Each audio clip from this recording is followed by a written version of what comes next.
The next issue, the next term is dilemma. A dilemma is a choice between two equally good things or two equally bad things. And this is kind of the root of all emotion in drama and movies, if you can put a person in a good dilemma.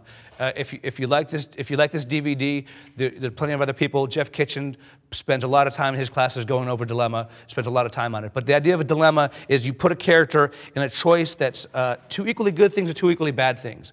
This is such a powerful tool. There's actually a movie named after the most powerful dilemma. What movie is that?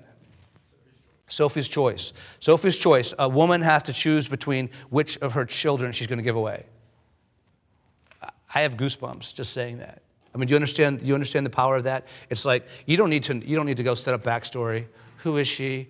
You know, she's a mother who happens to like her children. No. It's all right there. You absolutely, in that situation, you understand that's a hard choice, and that's really hard. It's tough.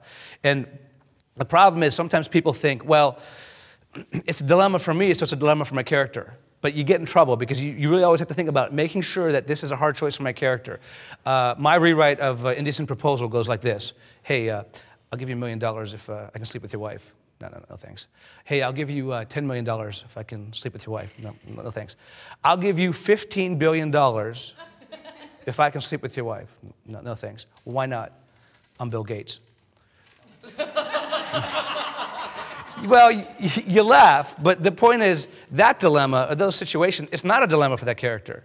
That situation that you brought to that character doesn't resonate at all. It has nothing to do with him. And it's like the same way in your stories, it's kind of like, well, it's like there's a rhetoric to stories. You know, there's a logic that the dilemma that comes to your character is one that makes sense for him or her. And I'll definitely go into more about that when we talk about killer endings, but you have to find the dilemma that really is a dilemma for the character and the dilemma that's right for the character.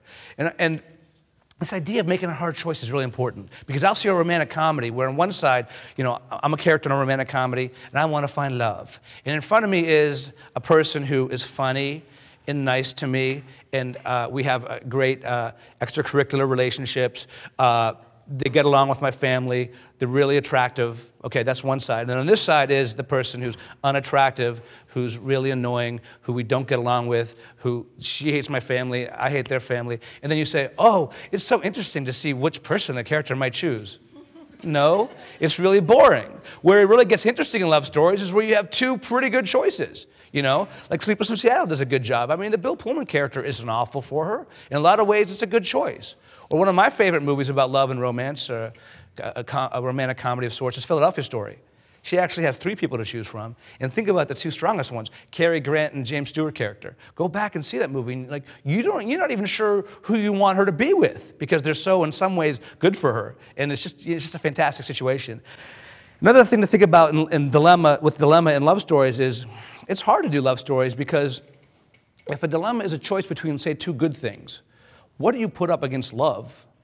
I mean, what do you put up against it? Well, money, yeah, maybe a lot of money, maybe the exact right character whose flaw is greed or materialism. But what do you put up against it? You find a lot of times you put up love against love, or you put up big things like duty or honor or, you know, a society. You have to put up big things against love to make it work. Because a story like Romeo and Juliet where, oh, we have this undying love for each other, but our parents disapprove. Well, how do you do that story now? You don't.